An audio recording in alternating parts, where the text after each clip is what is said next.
kita para penikmat manga dan anime Black Clover pasti udah nggak asing lagi kan tentunya dengan sebutan Kapten Ksatria Sihir. Ya, kekuatan dari para Kapten Ksatria Sihir ini tentunya sudah tidak diragukan lagi di dunia persihiran kerajaan Clover, dan nantinya mereka inilah yang akan menjadi bakal calon pengganti Kaisar Sihir. Ibarat kata di One Piece nih, mereka ini levelnya Admiral, satu level di bawah Fleet Admiral. Dan meskipun para Kapten Ksatria Sihir ini kuat dan tangguh, pastinya kekuatan mereka tidaklah dalam level yang sama, bosku. Hal ini bisa kita lihat dari tipe sihir dan tingkat kemahiran mereka menggunakan sihir yang dimilikinya. Penasaran siapa aja Kapten Ksatria Sihir dengan kekuatan sihir paling lemah sampai yang paling kuat? Nih, Mimin persembahkan untuk kalian semua, bosku, 10 peringkat kekuatan Kapten Ksatria Sihir mulai dari yang terlemah sampai yang terkuat. Namun sebelum kita mulai, jangan lupa dulu dong, bosku, bantu Mimin mengembangkan channel ini dengan menekan tombol subscribe dan tanda loncengnya agar tak ketinggalan info-info menarik seputar manga dan anime kesukaan kalian dari channel kita ini. Oke, langsung saja kita mulai. Hajime yo! Number 10. Kaiser adalah kapten dari Purple Orca. Sebelumnya, kapten berkumis yang satu ini merupakan wakil kapten Purple Orca yang akhirnya dinaikkan menjadi kapten karena menggantikan Gueldre Poizot.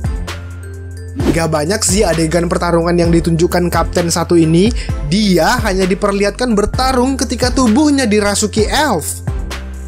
Tipe sihir yang dimiliki Kaiser adalah Vortex Magic, yang mana tipe sihir ini memungkinkan penggunanya menciptakan pusaran angin seperti angin puyuh.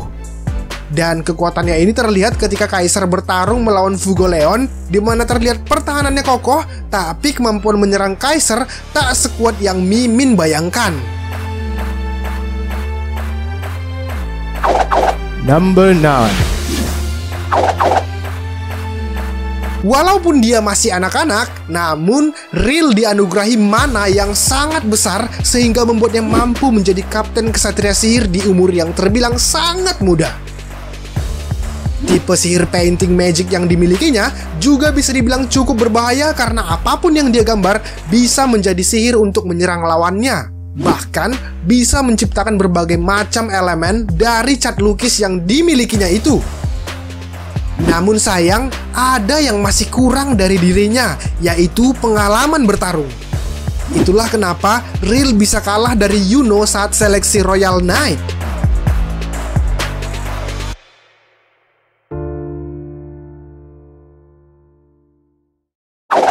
Number 8. Kapten dari skuad Green Mantis ini adalah maniak petarung dan juga suka memotong apapun yang menjadi lawannya. Orang aneh kurus yang mirip seperti belalang sembah ini pun sering kali terlihat mencari gaduh dan keributan kalau bertemu Yami. Dan sebagai salah satu rival Yami, Jack pastinya memiliki fisik dan mental bertarung yang sangat kuat. Ditambah lagi, tipe sihir slash magicnya ini cukup unik, yang mana tipe sihir ini memungkinkan Jack menciptakan bilah penyayat yang bisa digunakan untuk pertarungan jarak dekat maupun jarak jauh. Konon katanya nih, sihir Jack ini bisa memotong apapun, bahkan gunung loh, bosku. Wah, luar biasa ya. Number 7. Masa lalu Charlotte, si Kapten Mawar berduri ini memang terbilang cukup kelam, yang mana dulunya dia dihantui oleh sihir kutukan, sampai-sampai dia menyerang anggota keluarganya sendiri karena kehilangan kendali sihirnya. Untung saja ada si Yami yang kebetulan lewat terus menolong Charlotte. Kapten dari Blue Rose ini menguasai tipe sihir mawar berduri, yang mana tipe sihir ini memungkinkan dia bisa memanipulasi mana menjadi bentuk yang diinginkannya dan tentunya berwujud tanaman mawar berduri. Sebelum Charlotte menjadi ksatria sihir, dia kesulitan mengendalikan kekuatan sihirnya itu. Jadi, usaha yang dilakukannya sampai menjadi seorang kapten pastinya nggak mudah, bosku.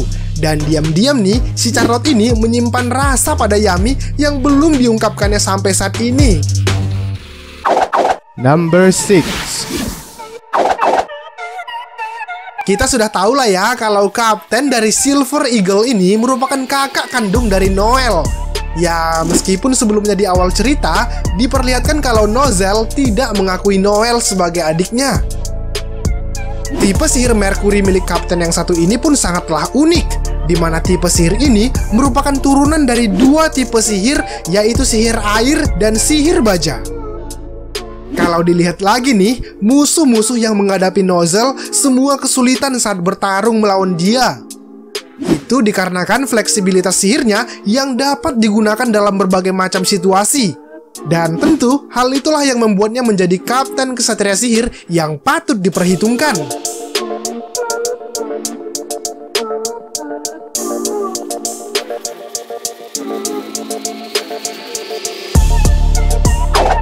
Number 5. Tentunya kita nggak asing lagi dengan Fugoleon. Ya, dia adalah Kapten Crimson Lion yang sangat bijaksana. Dan sebagai rival Nozel, kekuatan Fugoleon bisa dibilang mungkin setara lah ya dengan Nozel. Tapi bosku, setelah luka parah dan terbujur koma dalam waktu yang cukup lama, dia bangkit dan mendapatkan roh api salamander. Yang mana hal itu menjadikan kekuatannya meningkat pesat dibandingkan sebelum dia memiliki roh api itu.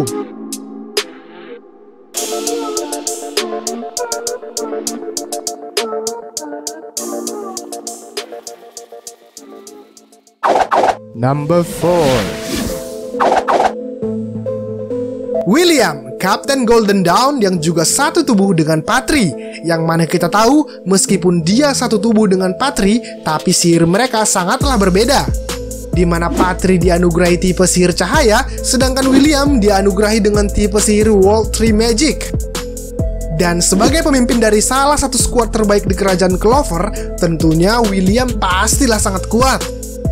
Dengan kekuatan sihir pohonnya itu, dia mampu mengikat lawannya dengan sangat kuat bosku. Gak hanya itu aja, dia pun bisa menghisap mana orang lain yang tertangkap oleh sihir pohonnya dan meningkatkan kekuatannya sendiri. Kekuatan sihir pohon William ini bahkan bisa digunakan untuk melawan banyak musuh sekaligus. Wah, keren lah Kapten Golden Dawn ini.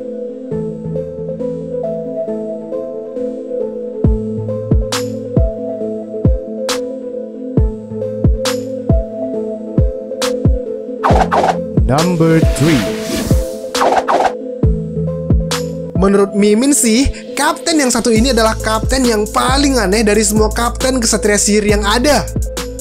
Dorothy, si kapten dari skuad Coral Peacock yang selalu tertidur.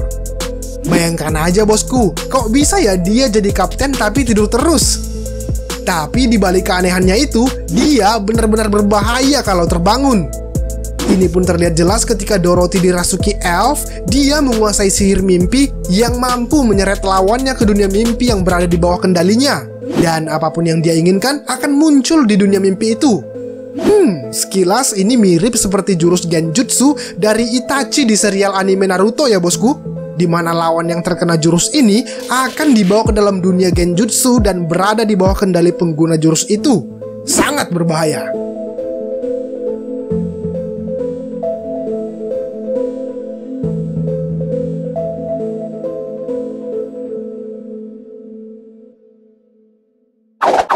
Number 2. Kalian tentunya udah pada tahu lah ya, kapten berbadan atletis yang selalu bersikap tegas kepada anggotanya. Menurut Mimin nih, si Yami ini orang yang gak punya titik puncak kekuatan. Lihat aja tuh di setiap pertarungannya bosku, dia terus berkembang dan bertambah kuat. Dan kenapa dia bisa berkembang di setiap pertarungannya? Ya karena dia selalu berusaha untuk melampaui batas kekuatannya dalam situasi apapun. Di beberapa pertarungan pun bisa kita lihat dengan jelas kalau kekuatannya lebih unggul dibandingkan kebanyakan kapten.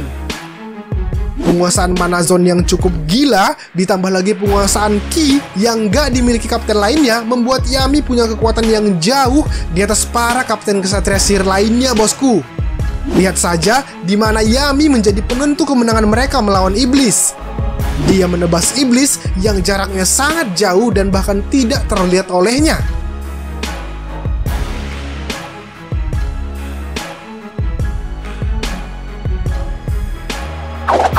Number 1. Dan di tempat pertama dan terkuat adalah Mereoleona Vermilion. Mereoleona menjadi kapten kesatria sihir terkuat di kerajaan Clover menurut Mimin, bosku. Hal ini bukan sebatas opini biasa ya. Bisa kita lihat kok beberapa kapten bahkan sampai terlihat takut kalau jumpa sama doi. Dia pun juga dipercaya Julius untuk memimpin Royal Knights. Pastinya kita tahulah ya, Royal Knight itu berisi para kesatria sihir yang kuat-kuat, tapi dia ditunjuk langsung oleh Kaisar Sihir untuk memimpin skuad khusus itu. Dan gak tanggung-tanggung nih bosku, dia melawan 5 reinkarnasi elf sekaligus di pertarungannya melawan para elf. Barbar sekali perempuan ini. Jangkauan mana zone miliknya pun sangatlah jauh sampai bisa mendeteksi pergerakan dan sihir lawan.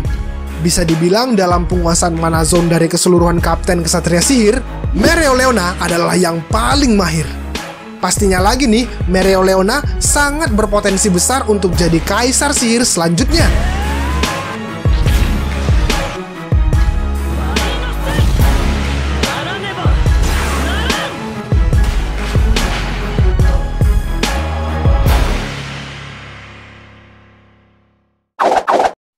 Well, demikianlah bosku 10 peringkat kekuatan kapten kesatria sihir mulai dari yang terlemah sampai yang terkuat pilihan bos anime.